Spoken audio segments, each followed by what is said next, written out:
I drive a rather excellent BMW 735i. It's dark black, fully loaded, executive Autobahn Express. My wife drives a rather diminutive Fiat Panda, which is best not described.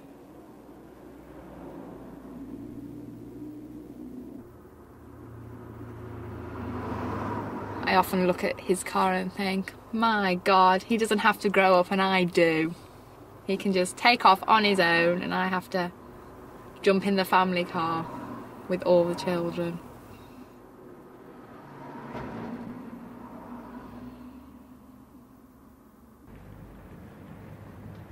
She's one of these ladies, she's very strong-willed, you know, she thinks things should be done her way.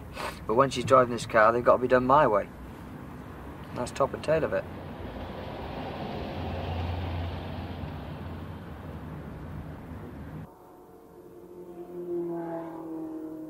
I prefer it all cool, wind in the hair stuff.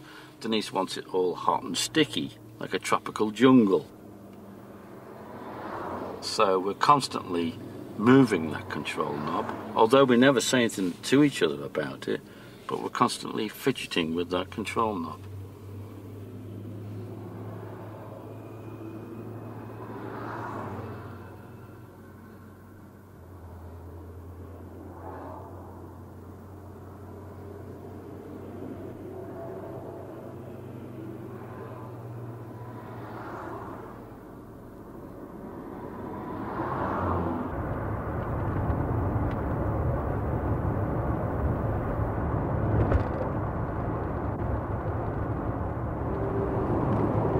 Well, let's face it, when I go to work in the morning, especially if it's been snowing or raining, you ring me up at 8:15 to see how I am. But it's not me, is it? It's making sure the car's got there in one piece. Yeah, well, I just ring and say you're getting on, like, but yeah, you're right, I am trying to find out if the car's been bent up or not. Well, I won't bend it up, I know what I'm doing. But that M62 can be very tricky, you know, ice and snow, and women drivers are not the best in ice and snow. So we could have a few problems, or I could have a few problems. So you're telling me that if you were going down that motorway, you wouldn't have an accident? I'm not saying I wouldn't have an accident, because see, with me, I read the road a lot quicker than you love. No, I don't disagree. And I can see what's going to happen. No way, no chance. You just drive on, you just like any woman drive, you just look ahead. If I was and think, like... oh, all the birds are flying around in my head. The birds will fly around your head in a minute. Listen, mate, when I drive, I look at what I'm doing on the road, I look where I'm going. If it was that bad, you wouldn't let me have the car, full stop. It's a case of letting you have the car because we haven't got another car for you to take to work. Yeah, well, if you hadn't got this one in the first place, we could have probably had two cheaper ones. No, you wouldn't. Of course you would. I could have got two Montegos second-hand for the price that this was.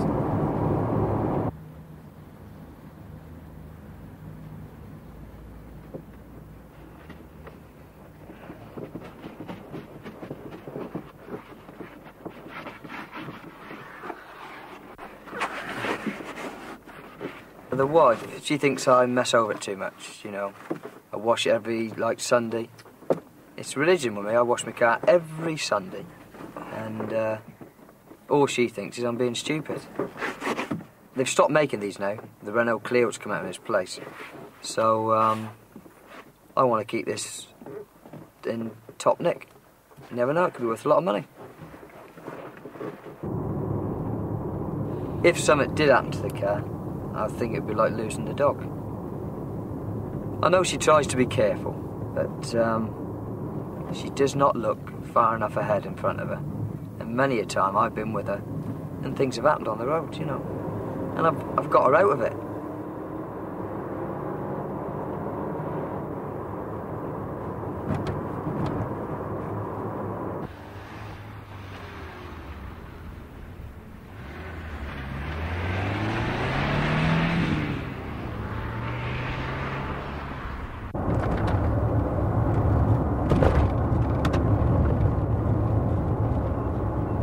I think we could have spent the money better on either a family car or my extension. Look how long I've had to wait for my extension because you wanted this turbo car. Well, you've got your extension going on now, so what are you worried about? It only took 5 years. Yeah, well, when we first bought the house, you said, oh, we'll get it extended, there'll be no problems. We were in it 2 months and you changed the car, so bang went the extension out the window. Yeah, but I didn't know I was going to see a car like this, did I? Game over. There wasn't many of them about. Well, what are you waiting? Why couldn't I have my extension and you waited for your car? Ah, but would the Volkswagen have lasted that long? Of course it would.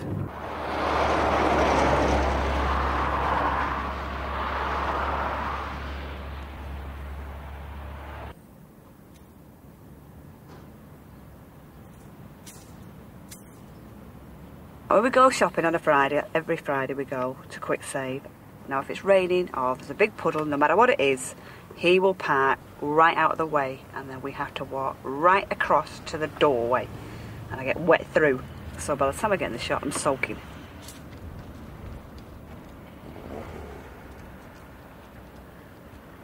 I never ever go and park close up to the doors, never. I always park really far away, you know, well out of the way from the shop and trolleys and people and the cars, because they don't give a monkey, people. I've seen it so many times in car parks where they just get out the car, slam the door and straight into someone's other door. You know, to me that's terrible.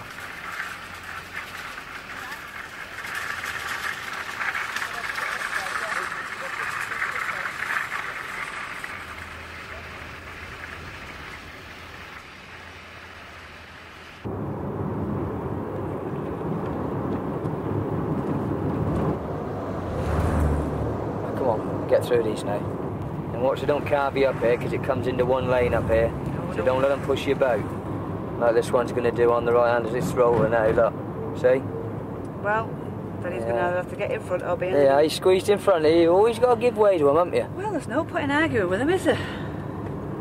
Now, if I'd have gone right up nose to nose, you'd have had a fit if you'd hit the car. Yeah, what would you have done then? Make sure you get in the right hand lane up here, going around this roundabout. Right, don't panic.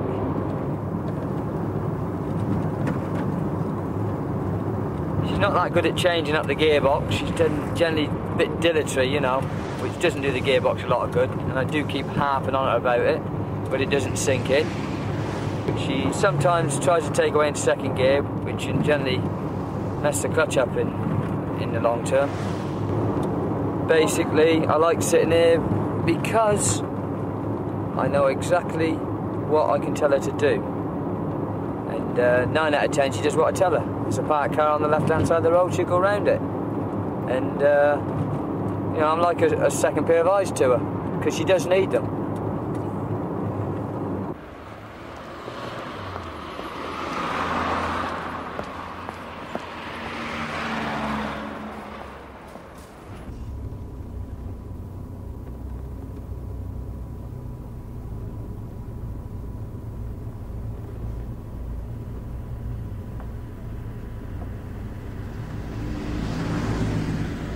If I've got my way, I would get rid of it tomorrow and just have a basic car, but there is no way, while we're still married, he will not get rid of this car, ever.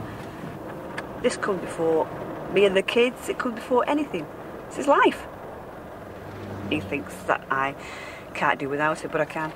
I mean, I'd get the bus tomorrow, won't worry me, not in the least.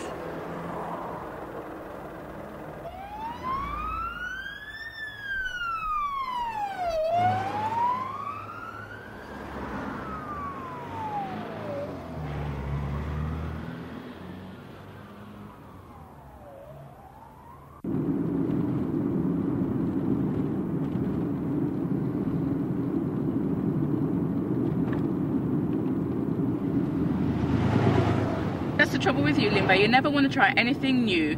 I mean, even when we took your mum out for that meal, went to that Chinese restaurant, everyone had Chinese. What did you have? Chicken and chips. I mean, you like that with everything? You just won't try anything new? Well, I tried this, didn't I? Went to test drive this car. Yeah, only because I had to, you know, drag you along. And I mean, once you test drove it, I mean, you fell in love with it, didn't you? Straight away, thought, wonderful. After saying, oh, I'd never drive a Japanese car.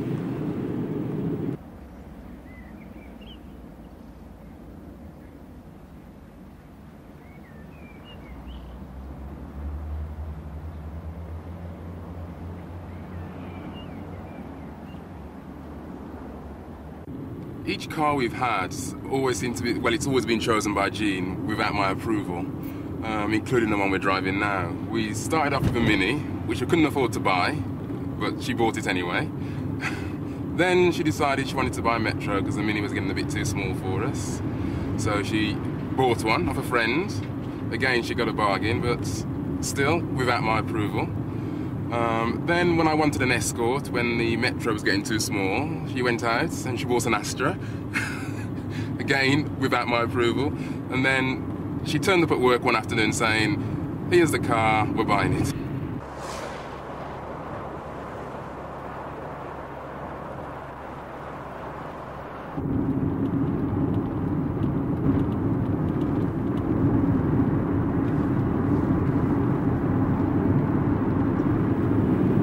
Don't forget you're getting back onto the motorway.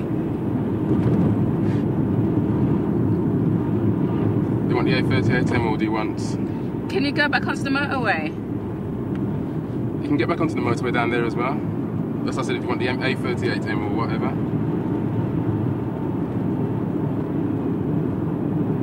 I mean, your sense of direction is really terrible. You even can't even remember your directions to work. What about you? You're the one that's directing me at the moment, so if you don't know where you're going yourself. What about the other Saturday then, when I took you to work on the Monday? By the Saturday you've forgotten No, where I to haven't turn. forgotten. Yes, you had. I just made a mistake. Don't tell me you ever make mistakes when you're driving. You were driving. Yes, but don't tell me you don't make mistakes when you're driving. Why is it sometimes you say when I'm driving you say take this way, go left, right, right, and then when we're going exactly the same route and you're driving, why don't you take the same directions? Why do you drive the same way that I drive? Well,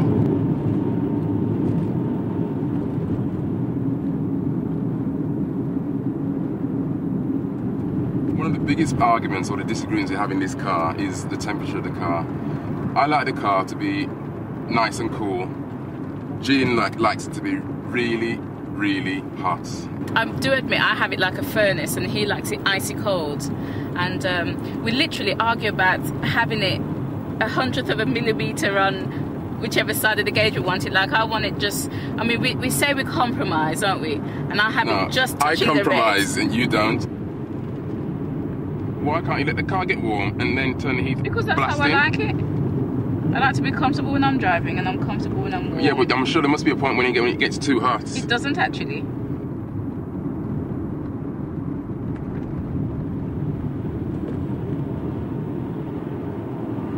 And how come up until recently, you know, you used to always assume that you had to drive us around when we went out together? I mean, but when we went out, all our friends, well, all the men drove, even though the women passed their tests as well, but the men always drove, but you were the only one that was always driving. That's because I drive most of the time anyway, and I just automatically would get into the driving seat. Yeah, well, you know, normally when you go out as a family or as a couple, the man is the leader, so he should drive. I mean, you're such a chauvinistic person, Limba. I mean, I let you drive now anyway, and it's much easier because when I used to drive, you'd touch the windscreen wipers, you'd touch the radio, you know, even my wing mirrors were adjusting the rear view mirror. And you're always in the mood. I always noticed, anytime you got into the car and I drove, you're always in the mood. But then I realised it was your male ego, so I let you drive now.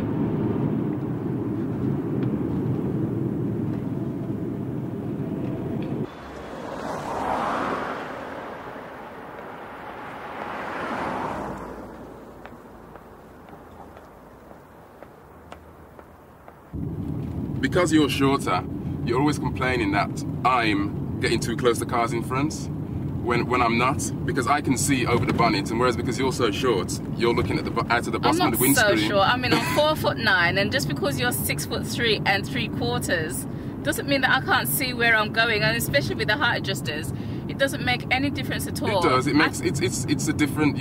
I'm looking even with the seat up. I'm still looking at from the top of the windscreen, and you're looking out of the bottom. Yeah, but you've got your seat down, and I've got mine up. Yeah, but my body's a lot longer than yours anyway, regardless. So when you're saying I'm close to cars, I can still see the gap, whereas you can't, because you're lower down in the car.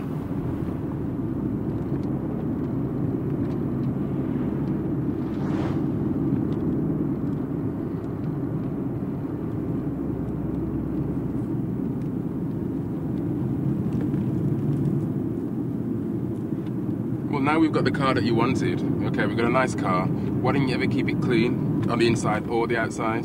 Why is it always a tip? I mean, why should I clean the car when I've got you to clean it? It's not my job to clean. I mean, I wouldn't mind I don't mind cleaning the car as such, but it's just all the, I mean, look at all this rubbish that we've got. I mean, if I just look in the back now, look, that's just, look, jumbo jaws, crisp packets and mini cheddars. I mean, you know, what they're doing on the floor in the car, what's the problem with picking those up and putting them in the bin? Even if you did it once a week, but you just leave it for weeks and weeks and weeks until I get fed up and just do it myself. So, you know, what's the excuse? I mean, I've got other things to worry about, like getting the shopping and getting the kids out the car. I haven't got time to be cleaning a car as well. Yeah, but what about when I'm on holiday or you know, Saturday or Sunday?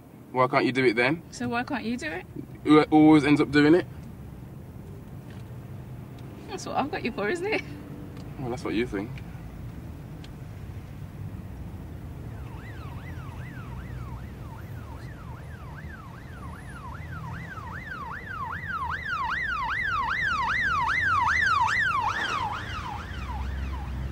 I think I'm fiery and hot most of the time, and that's how I like the car to be.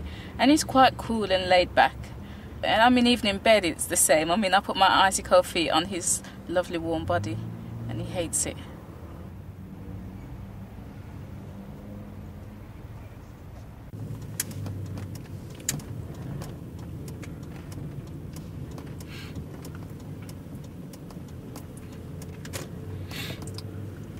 Sento un po', domani i genitori arrivano dall'Italia. Devo andare giù dall'aeroporto io a prendere su, ci vai te? No, ci vado io. We've got to pick up my mum and dad, so I need to take your car. Questa qui? See? Perché? Well, because they won't fit in the Panda, will they? So I have to take the BMW, you'll have to take the Panda to work. That means I've got to use the Panda to go to work in? Yeah, afraid so. Wonderful. Yeah. Marvellous.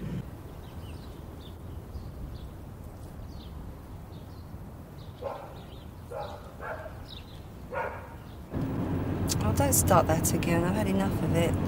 Well, I think it's a perfectly Well, I think we can do without compromise. It's a seriously quick sports car, yeah? We're talking 286 brake horsepower, we're talking almost Ferrari performance, but we've got a comfortable four-seater car. But I don't want a faster car. We've got That's a comfortable all you want. four-seater car, right, with boot, which is fine, it's big enough to go on holiday with, it's big enough for my golf club, it's big enough for everything. You know, what other car can do 150 miles an hour, accelerate to 60 in 6 seconds, carry 4 people in comfort and still give over 20 miles to the gallon for the sort of money that they're available? At the moment, if I buy an early one, an 85 or an 86, I can put this car in and get cash on top. Alternatively, if I go for a high line, one of the late 89 models, it'll only cost me this car plus a couple of grand.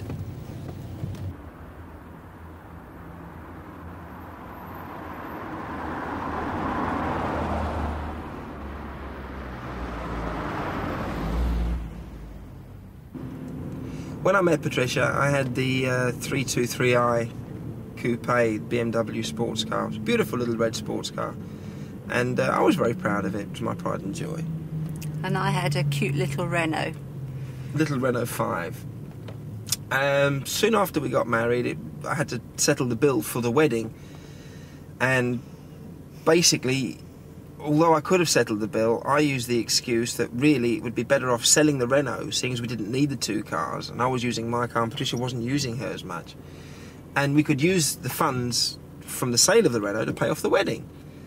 I wasn't keen on that idea, to sell my Renault, but I thought, being that I go to work by tube, we didn't really need the second car.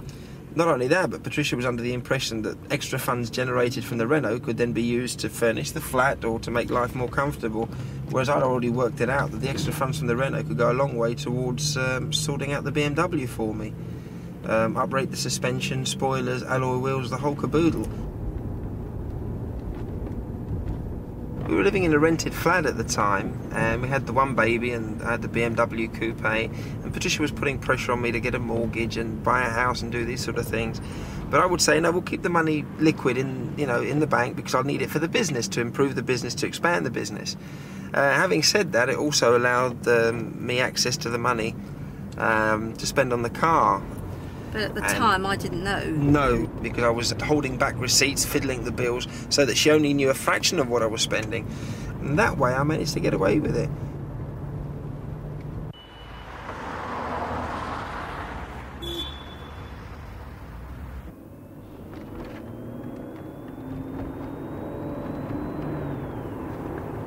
It was obvious that with babies, buggies, and all the paraphernalia that goes with it, a 2-door car was not practical. We needed to have a four-door car as well. And after hunting around, I managed to convince her that the 1969 Mercedes 300 SEL 6.3 was our family car, the one that we wanted. It was coming up to December, so I decided to buy it for her as a Christmas present, her own car.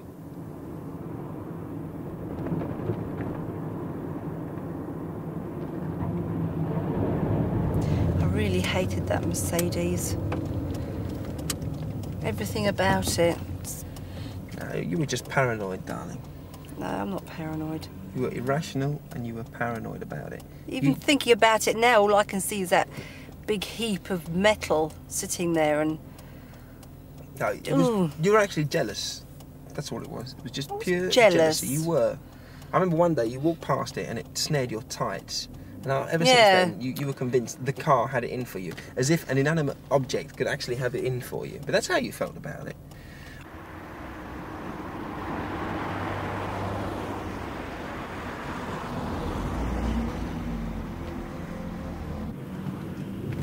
It was becoming pretty apparent that my obsession with cars was getting the better of me, in as much as I was being put under a lot of pressure from Patricia, obviously, to back up my ideas and shake up and get rid of the cars. Pressure was also coming in from my parents. It was also coming in from my in-laws. In fact, I was basically being pushed into a corner. So what I did, I actually got home and I advertised both cars. I actually went through and picked up every classic car magazine that I had, and literally boxes and boxes full of them, and threw the whole lot in the bin. I was over the moon. And made this sort of semi-religious gesture that this was it. I was now not going to be involved with vehicles and, you know, for the rest of my life, which was absolute rubbish, really, because it's just so much of a part of me that although I've managed to tame it and put it into perspective, I'll never be able to lose it. But I thought you'd finally seen sense. Having had my own way for so long, Patricia's finally got the better of me. My mother-in-law had this little white Fiat Panda, most horrible little tin box on wheels that has ever gone under the pretense of being a motor vehicle. And my wife was borrowing this occasionally, until one day my mother-in-law just forgot to come and pick it up. And without me having any say in it whatsoever, she's landed us with the Fiat Panda. Bruno Costa has got 2 kids. He's always had 2 kids. And he's always driven 2-door cars. He's never had any problems. They've always survived. He had the 280 CE, he had the Lancia Vita Coupe, he had the Porsche. The speed more than anything. Yeah, you think this is an older man's car, that's your problem. This is an older man's car. I'm not unhappy with this car. This is a wonderful car. But I'd like to change it. Is that a problem?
I do admit though, I don't know how you can possibly cope with the kids in the car. They drive me to distraction. Well, they are distracting. It's a case of having to, isn't it? Now, I can almost understand why you're driving so bad, because it's just ridiculous. But it's a case of having to, isn't it? So I have no choice in the matter. That's why, as I have the family car, isn't it? Because I have to have the children in the back. They drive me mad too, but it's tough for me, isn't it?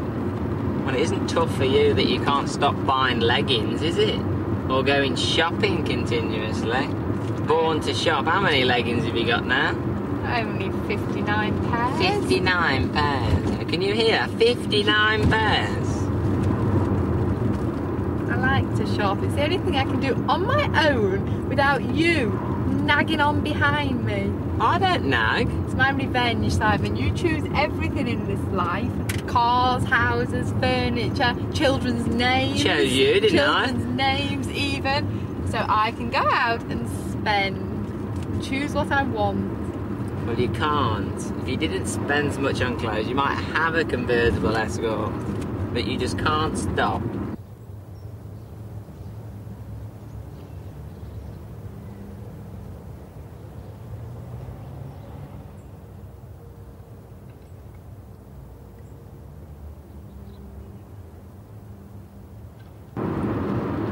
I started off with a Mini, a silver Mini that Simon did up for me in blues, which was fine, and I had the wheels and everything for my birthday, even though I'd asked for a gold bangle, but there you go.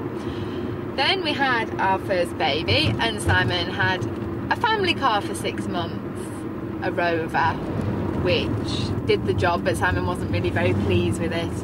And then with baby number 2 on the way, I had a Fiat Panda, and Simon had a zippy little Peugeot 1900 with leather seats, and great car, and I had the milk float. And then we had a windfall, and I was actually allowed to choose a black Mini 30, which was great. After a big argument over whether I should have a black or a burgundy one, I actually won, and we had a black one. Unfortunately. And Simon had a Celica.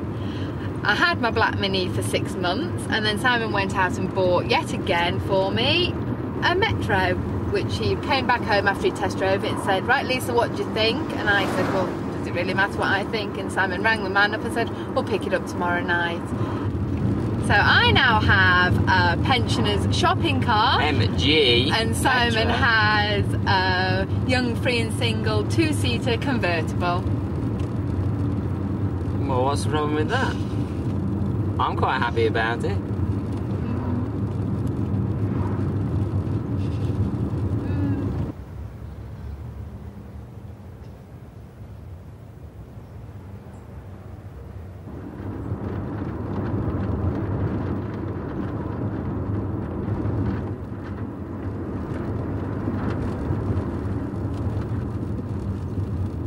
Well, really, you don't deserve to have a decent car, because you don't look after it. No. You let the kids trample round, there's chocolate buttons stuck to the seats. Yeah. You never wash a car. Can't reach the roof. Because you can't reach the roof. You know, certain people deserve a car because they look after it, like me. No, Simon, you're just obsessed with it. I mean, you say, "I'm going out to clean my car," and I don't see you for 4 hours. Well, I have to do a good job. Yeah, but there's a good job, and there's getting out and cleaning the wheels with a toothbrush, isn't there? Well, you have to use a toothbrush. You have to do it properly. I just like to do it properly, that's all. Fanatical. I mean, we had our much wanted daughter, and before Simon even came up to see her on the second day, we stood and watched him at the maternity window washing his car. No, I was just cleaning the flies off. Which also takes about half an hour. Because flies are a real problem, yeah. It's a real bum job cleaning a car, really.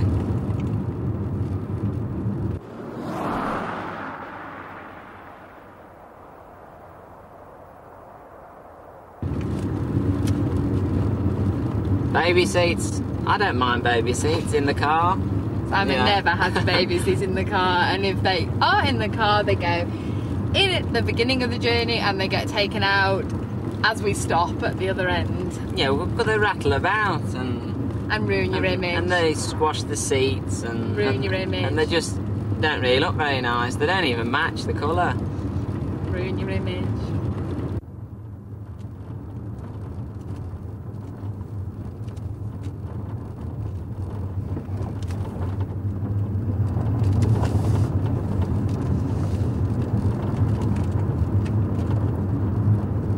Simon is the biggest poser in Stafford that I know. I've got beyond the people that give him the strangest looks when we're eating with his gloves on. And If my dad can get used to me gloves, anybody can. Simon's dad threatened to burn his gloves. And cut my ponytail off. He dances unbelievably. Everybody clears the thank you. dance floor as Simon dances. It's quite hysterical to watch Simon dance. It's John Travolta on a bad day.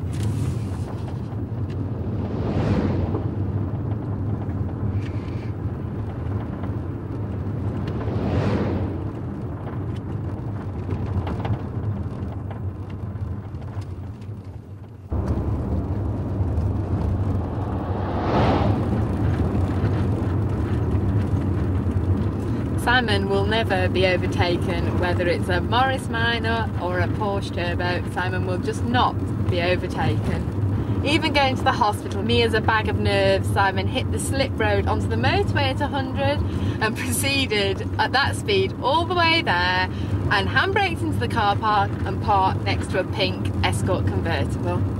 Just so you can have a look. No, I don't drive fast. Certainly don't. He does drive fast, very fast.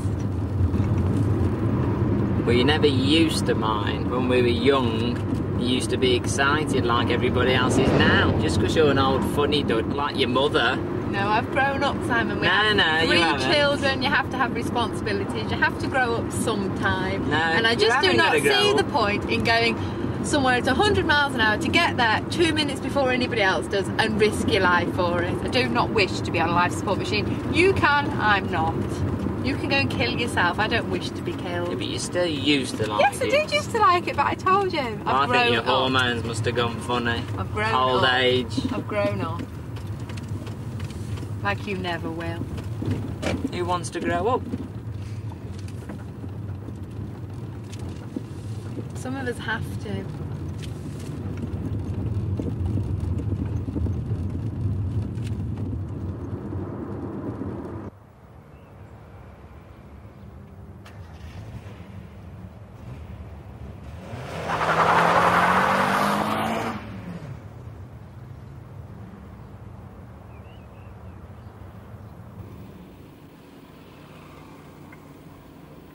Look at this bloody traffic, it's ridiculous. Oh, just be patient. It's so aggressive.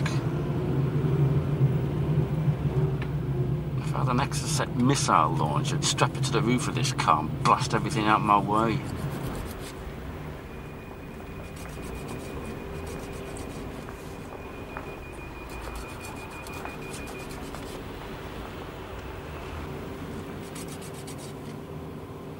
And you constantly filing your nails drives me up the bloody wall as well. Do it when I'm worried, and I'm only worried when you're driving.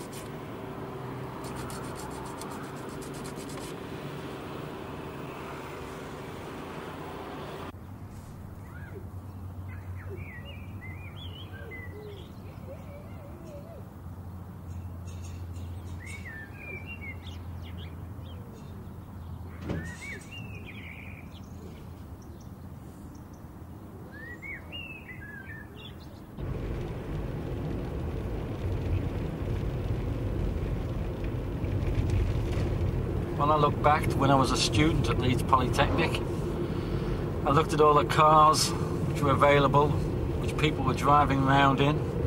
It was only the university Huve Henrys that had all the sports cars, like midgets and Spitfires.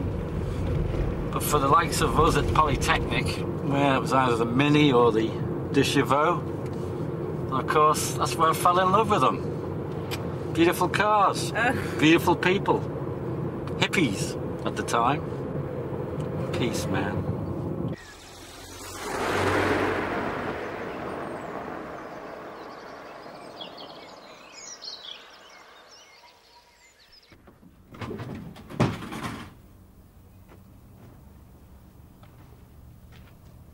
Chris always wanted a Citroen. I don't know, all to do with his eternal youth. I don't like her, never have. Mainly because I'm jealous of her. He spent so much time doing her up, all the time in the garage tinkering. We had no family life. I used to go out and ask him to stop and let's go out somewhere for the day, and he'd reluctantly stop and then say, well, what do you want to do then? And that just spoilt it. I loathe her, she's the other woman. Check your mirror and your signal, Chris. Signalling up. We now have 3 cars. The Fiesta is mainly my car. The Mini is a family car. We all use it.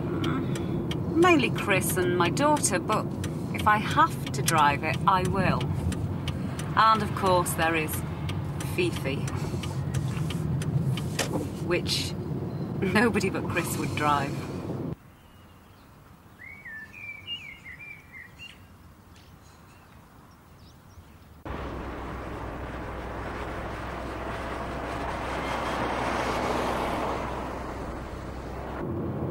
My job is a driving instructor, so I drive perfectly. Chris, on the other hand, his driving leaves a lot to be desired. He's very aggressive. Look at the way he's holding the wheel now. I have to tell him about watching the road. You never use your mirror much either.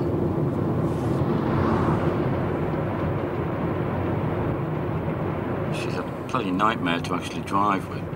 And worse still, she's got a dual transmission, and she'll actually use the brake to stop the car. And that really annoys me.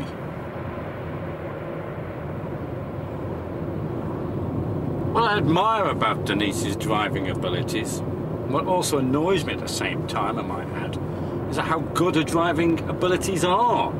The way she can hold the steering wheel in her hand in the 10 past 10 position. 10 to 2. The way she can feed it through her hands and, like me, just sort of wafts the steering wheel any old way. All in all, she's just too bloody goody-goody for my liking.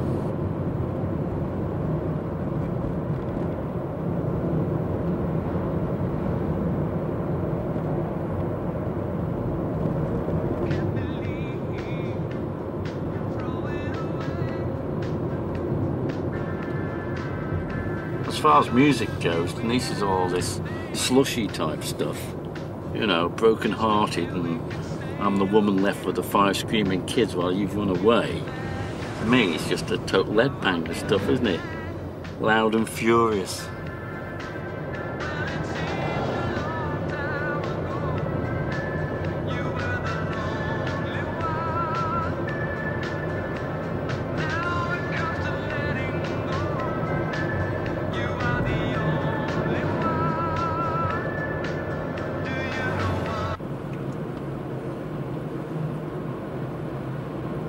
You're doing it again, aren't you? The car's slowing up. I can feel I'm fighting the car here. Let a hacksaw chop your bloody leg off.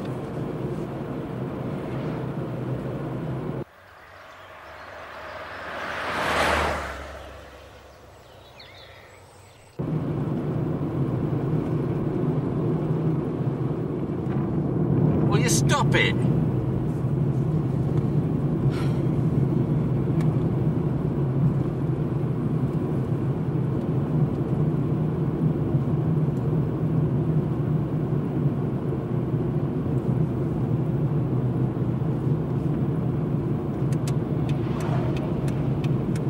Well, that's the 5th time you've done your face this morning. One of us has to look beautiful. Yeah.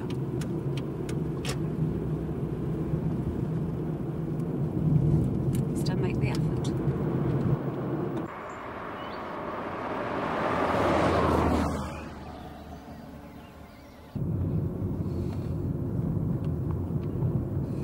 Chris at the moment is getting a little bit neurotic about Fifi. She's deteriorating, so he'd have to spend a lot of time to do her all up again, and there's no way I'm going to have that. To keep Denise happy, what I'm planning to do is hopefully do a bit more DIY around the house for the next 6 months or so. Hopefully it'll give me a bit more time to do a little bit more work on Fifi, or failing that, go out and buy a kit car.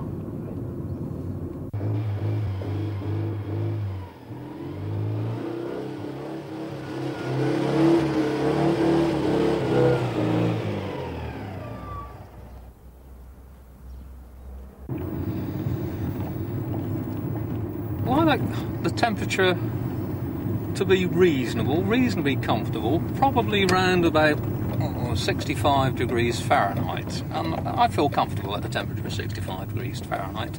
But Diane, she likes to have the temperature up, well, high enough to dry her hair in the It car. does, it makes a smashing hairdryer. It's a bit too hot for me.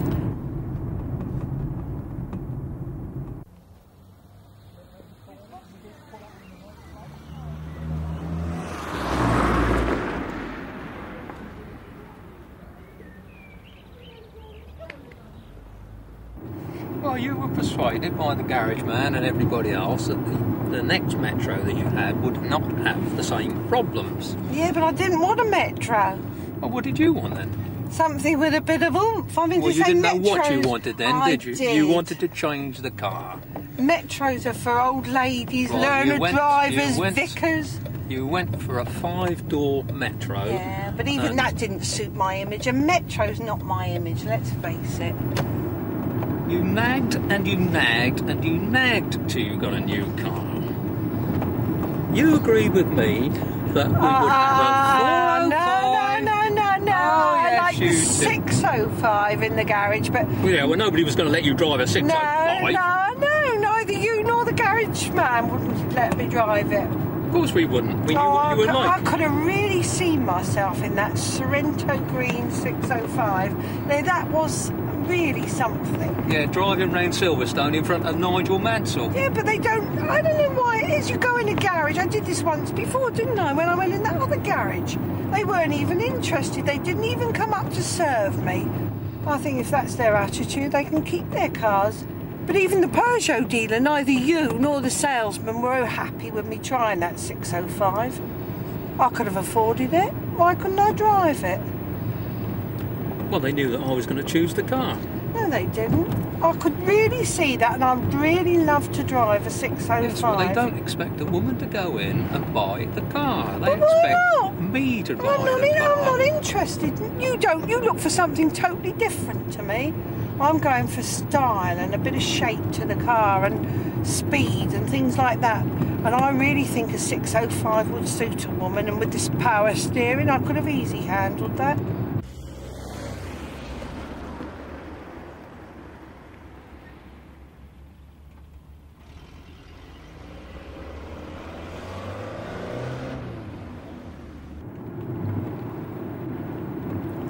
Ken's slow. I think it's his age. It's I don't know. He just when you're driving in a 30 limit, it's 25. But what annoys me really the most is when we're out on the motorway and everything belting by us. So we've got this great big car, and he's chugging along at 55 on the inside lane. He leaves a great big gap, and we end up 20 cars back from where we started. I leave sufficient gap to be safe. Yeah, but I only drive. I've got enough space to pull up in the car. You've never got enough space. No, you haven't. I have. And the If car's something got a pulled good up braking in front system. of you, you go straight in the Well, back I've of not it. hit And anything yet, I'd apart from end a up duck. paying the bill.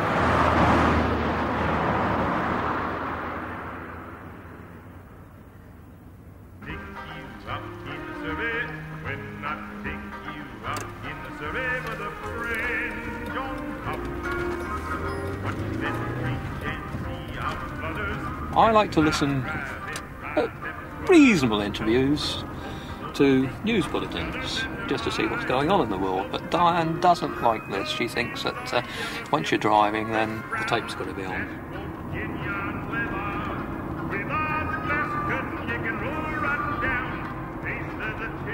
Howard Kill sang a song from, I think it was Kiss Me Kate, called I Hate Men. She bought the record for her father, and he then had to promptly go and buy her a record player to play this record called I Hate Men. Well, we have differences of opinion over Howard Kill. But Howard's got a better voice than any. No, they Yes, have not. he He's only has. one. And they He's spend- nice. He can come and sit in my car anytime. I bet he wouldn't lose his Yeah, well, I way. wouldn't be in the car with you. No, I wouldn't invite you. No. Howard and I in a 605. That would be something, wouldn't it?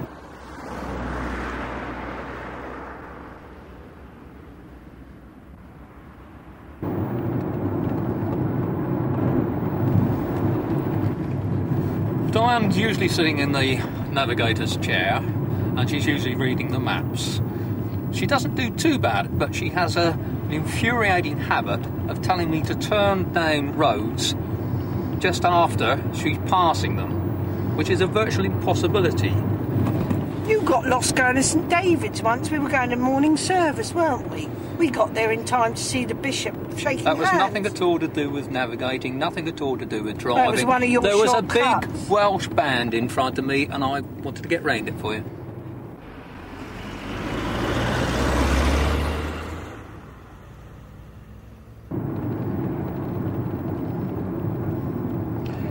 I had about 4 driving lessons, and on the 5th time I passed my test. I didn't tell anybody I was going to take the test because I'm the type of person I wouldn't like to tell people I'd failed. But I passed anyhow, and I went home, and Ken was furious. He wasn't angry, he was furious. I had a low-cut dress, and he reckoned it was my nuclear fallout dress, and the examiner wasn't interested in my drive, and he was just interested in my chest hanging out. You're more likely frightened the poor guy to death with the speed you were driving. But come on, how many tests did you take, Clever Dick? 3.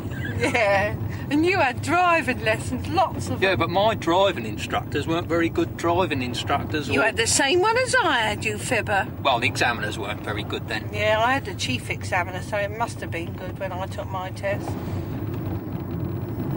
It proves women drivers are bears, doesn't it? No, it doesn't. Yes, it does. Yes, it does. No, it doesn't. I bet you if there were women examiners, there wouldn't be so many women drivers on the road. I don't know. I wonder if there are women examiners. Never thought of that.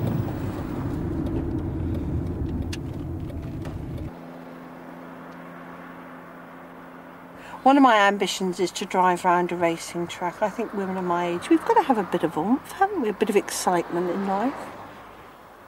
Why should men get all the fun?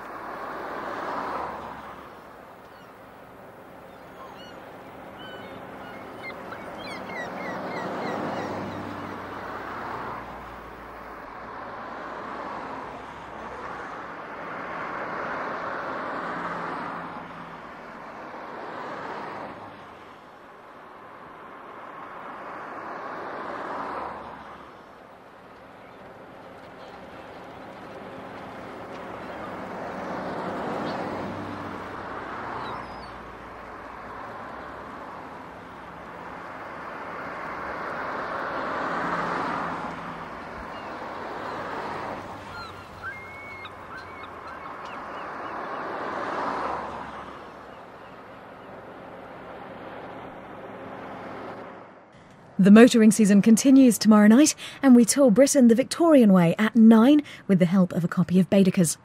Next tonight, extraordinary archive programming from the BBC Vaults.